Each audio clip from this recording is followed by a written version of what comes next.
Hi, everyone. Welcome to Kiki and Kibbitz. It's Mary, and I'm here with Lifetime's Prison Brides Recap, Episode 3.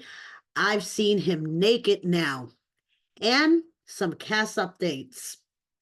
So, last week, when we left off, Savea, she was sitting in her car waiting for Joseph to be released, and Joseph comes out and she runs straight into his arms. She's running. She's so happy to see him. And boom, she runs straight into his arms. And this is a moment that she will remember for the rest of her life for sure, she says. He's so happy. He's crying tears of joy. He's been waiting 11 years for this moment, guys. Okay? He's going to bask in this moment and he's going to eat everything in sight. Okay? For the last 11 years, he's been eating prison food and he wants to eat everything except for prison food. Okay? The first thing he sees is German gummy bears in Surveyor's car, and he's like, "What is this? I don't care. I'm gonna eat this." He calls grandma. Okay. He's like, "Don't you cry, grandma, because you're gonna make me cry. Don't you cry." So grandma's like, "You haven't seen nothing yet. Things are so different today than they were 11 years ago. Besides technology, just the world." And she's absolutely right, you guys. I mean, and you know it. I know it. She's right. Just like politics, the world, just things. Things are so different than they were 11 years ago. And grandma's worried about him. So Joseph says everything is just a culture shock. The cars, just the way things look, the buildings. So the first stop they make is in a gas station. Okay. He's like, "I have to get used to the colors. The past 11 years, the only thing I've really seen is like prison blues and like concrete." So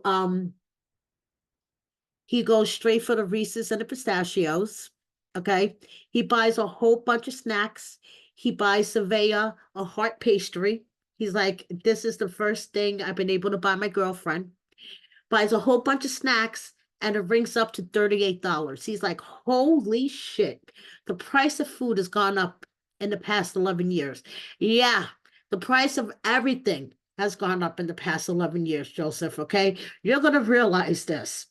So he's like, "Now, this is the first thing that is going through my head now. The price of living has gone up in the past 11 years. So I'm going to have to get a job because I'm going to need money." Okay. This is the first thing that he's thinking about. Okay. So now freedom is going to be expensive, he says. Yeah, no shit. They go to the hotel. Okay. He goes to the window and he's just like overwhelmed by everything. The producer asks him, "What are you thinking?" And he's like, "Life is starting over. Life is starting over." And he's just like taking everything in. So remember, Surveyor said that she made sure that she got a room with a bathtub because one of the first things he wanted to do was take a bath. Okay, he started stripping. That was one of the first things he did. Okay, he has no qualms about taking his clothes off, and he went straight to the bathroom, started drawing himself a bath. He almost put lotion in the bath. Surveyor was like, "No, no, no, no, no. You don't put that in the bath. You can put that on your body after you take a bath. But if you put that in the bath, it'll make it all slimy. No, no, no, no." And he was like stripping. He had no qualms about the camera crew being there. Um, and that's where the title of the episode comes from, because Surveyor was like, I'm a little shy. You know, he has no qualms about taking his clothes off. So I've seen him naked now. So he was getting ready to sit in the bath with his hat on. She was like, "Are you gonna take your hat off?" And he was standing there, you know, playing with the water and standing in the bathroom, basically butt naked, except for his hat. And Surveyor was like, oh my goodness, like trying to act like all like, like, please, girl, you two about to tear up that hotel room in about an hour when he gets out of that bathtub. Okay, so now Joseph managed to make this bath scene both sexual and redemption at the same time, okay? Because like Joseph, for Joseph, the bath symbolizes redemption, okay? But he also made this bath scene very sexual as well, okay, in my humble opinion. So he's sitting in this bath, Surveyor's sitting on the toilet for a couple of minutes, and he's like, this feels really good. He's like, the water's really hot. And Surveyor's like, I'm gonna go. I'm gonna let you do your thing. Surveyor's like, I'm gonna let him unwind and let him do his thing. And Joseph's like, to me, the bath represents a baptism. It represents redemption, scrubbing off, washing all of the filth, washing the prison filth and all of your sins and all of the disgusting things that you've done, and it's redemption, and this is, that's what it symbolized to him. But as I'm watching the scene, I'm like, whoa. And this is, and I'm an old menopausal lady. And I'm like, whoa, this is really, really sexual. Why isn't Surveyor in the bathtub with him? Why is there a cameraman, a cameraman person? Because I'm not sure if it was a woman behind the camera. Could have been a camera woman. So why is there a camera person in the bathroom with him and not Surveyor? Like, what the hell? So, yeah. But, Joseph says, the one thing that he has on his mind is that after they turn the key into the hotel room, they got to go live in his cousin's basement. The living environment, the reality of the situation, this is only temporary. So, yeah. Okay, so that was Surveyor and Joseph, this episode. So now we got to meet a new couple, Jessica and Craig. Okay. Jessica is an insurance assurance adjuster from Australia. Okay. And yes, they're married. You've seen that. Yes. An insurance broker. Sorry. An insurance broker from Australia. Okay. And Craig is serving 35 years for, I'm sorry, he's 35, serving 10 years for an attempted aggravated robbery. But he is currently in a work release program and should be getting out in 2 months. Okay? So they met in a Facebook group. Okay? So Jessica basically went to a Facebook group and picked Craig and decided to start writing him. At the time, Craig basically had 20 women writing him, but when he saw Jessica's picture and heard Jessica's accent, that was it. He decided that she was his soulmate. Okay, so we meet Jessica when she's going to get her nails done with her sister-in-law.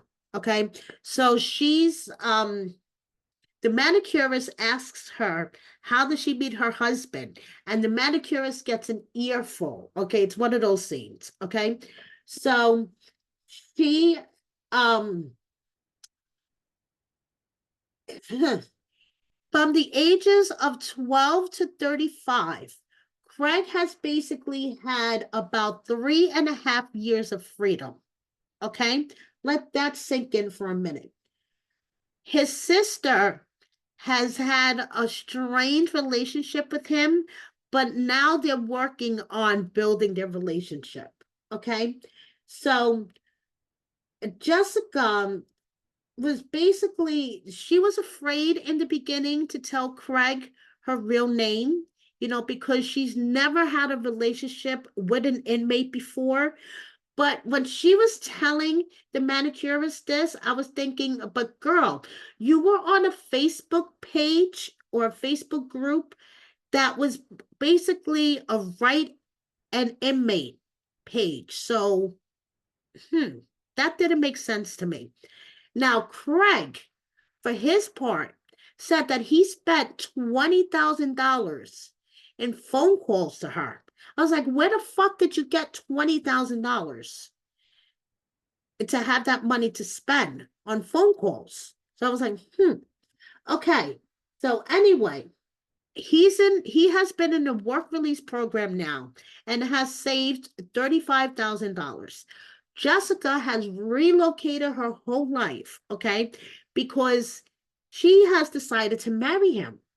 She flew over, okay, on a ticket that he paid for, by the way. I was like, where the fuck did he get this money to pay for a ticket for her to fly in?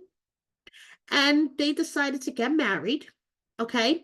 And now she lives in Kansas, and he is getting out of this work release program in 3 months. And Jessica visits him at the work release program every weekend. But besides that, they haven't lived with each other outside of the work release program. She doesn't know if he's, going to be able to deal with society outside of this work release program. I mean, he's been working, for 3 years. He's been able to save money. So he's shown, that he's responsible in that aspect. But can he deal with society in other ways? She doesn't know. So Jessica has taken on all of this responsibility herself with paying bills within the household, holding down everything on her own. And now she needs help from Craig. He's going to be home in 3 months. And like she says, there's going to be a new warden in town. Okay. So one thing she is looking forward is to celebrate their marriage because they didn't have like a proper, you know, wedding celebration. Their whole wedding was like 10 minutes in prison. Okay, I get that. So, like I said, the work release visitation is a little more relaxed, but Jessica's over it. She wants her man home already, but she doesn't know if he's going to be able to adapt to outside society. So we'll see how this all turns out. So now we move on to Emma and Curtis. Emma, the post lady from England. And guess what? Every time she sees her man Curtis, she has an unhealthy addiction to Botox. It's a good thing that her best friend could help her with that. But her best friend is worried. And you know something? She's rightfully worried because her and Emma and Curtis have never lived together on the outside. And like her best friend says, Emma, how do you know that Curtis is not going to flip out and attack you one day? Like, you guys have never lived together on the outside. You've never seen Curtis's temper. You don't know how Curtis will react to a situation. How do you know, when you guys are together, that he might not just turn around and flip out and attack you? And Emma says, that's a good point. I don't know. I don't know. And that's a risk that I'm taking. And you know what's another thing that we as viewers didn't know? Curtis has 2 children from prior relationships. So Emma is going to be stepping into the role of a stepmom. Emma, are you ready to be a stepmom? Emma doesn't know herself. But hey, she's going to take a risk because she loves Curtis and she loves how family oriented he is. So she's going to just take a risk. And hey, she wants children herself. She wants to be a mom. So she's going to get married. So she's going off. So many things could go wrong from the moment she gets on the plane to when she gets there. She gets to Michigan. Her US friends are flaky and missing in action. She tries to call them because she doesn't want to be alone the night before she gets married, but nobody answers. And she's like, what the fuck? But nobody answers. So she decides that she's going to polish off a bottle of wine and write some mushy vows. She was going to originally just say the vows off the top of her head, but since her US friends are flaky and left her alone the night before her wedding, she decided she's going to write some mushy vows. You know what's the best thing about Curtis, guys? He's the boy version of her. You know, what's not to love? So she polishes off a bottle of wine, tries to call her US friends again. They're not answering the fracking phone, guys. What's wrong with them? So she draws a bath, goes to bed, gets up at the crack of dawn. Her head is pounding. She feels sick. Maybe it's because you polished off a bottle of wine. So all she could wear is a white shirt and a pair of white trousers. She calls her friend. Her friend is like, are you sure those trousers are going to be okay? As soon as her friend said that, I knew there was going to be a problem with the pants. And guess what? There was a problem with the pants, but we'll get into that in a minute. She picks up Curtis's mom. They go to the jail. And guess what? There was a problem with the pants. Emma had to get married in jeans. She had to run back to the car. She had to change very quickly, okay? Because according to her, there was a CO who was a real bitch who took one look at her and said, no, those pants are not acceptable. So she had to run back outside. Thank God she had jeans in the car, okay? She got married in jeans. And, okay, I just want to rewind a bit. Apparently, the whole reason why she's getting married is so she could apply for her spousal visa, so she could be there when Curtis gets out for his projected release date, which is anywhere from 6 months from now to 2042. Okay, so this is all for her to make sure that she's there when he's released. Okay, so, but she manages to pull it off. She pulled it off in jeans. They're married. Toast to the new couple. Yay. Okay. Now we move on to Aaron and Michael. And they're starting to irritate me. Okay. And in particular, her. But I'm going to explain in a bit. Okay. So his family organized a welcome home party. So it's that she could, meet everybody and he could reunite with everyone. And the party itself was so nice. And the kids were really, really cute. But Erin, let's remember, left her kid behind. Okay. And she did burst into tears and the whole thing that it was better you know, no, no, no, it just irritates me to my soul, you know,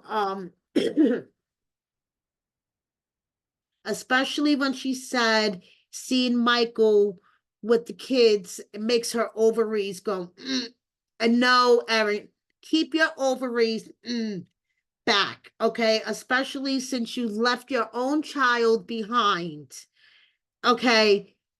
to try something out with this guy. And from what I understand, currently in real life, things aren't working out too well. Okay, so keep the ovaries and back a bit. So he announces to the family that they're engaged. Everybody check out the ring. Everyone's oohing and eyeing over the ring. And it was a nice family reunion. Okay. So then Michael takes Erin to the roller skating rink where he has so many great memories of his youth. He loved to go roller skating when he was a kid.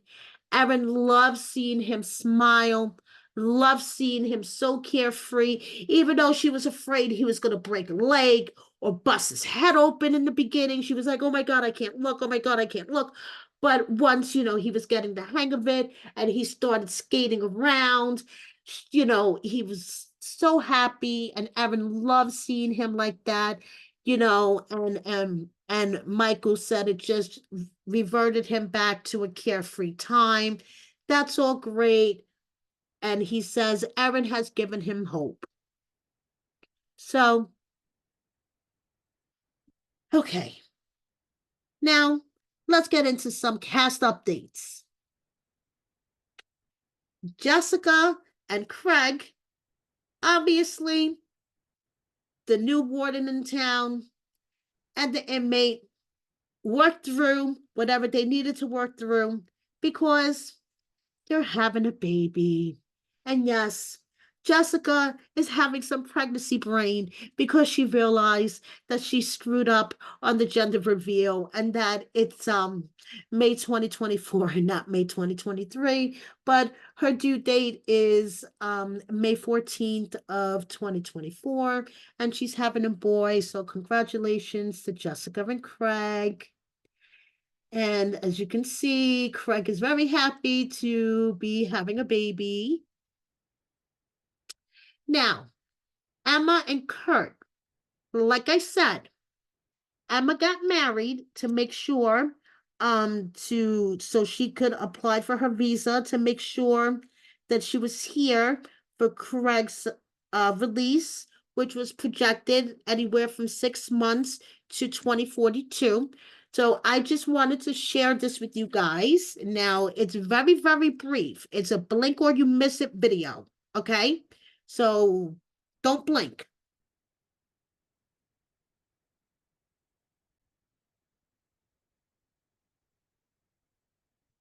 All right, guys. Give me a sec.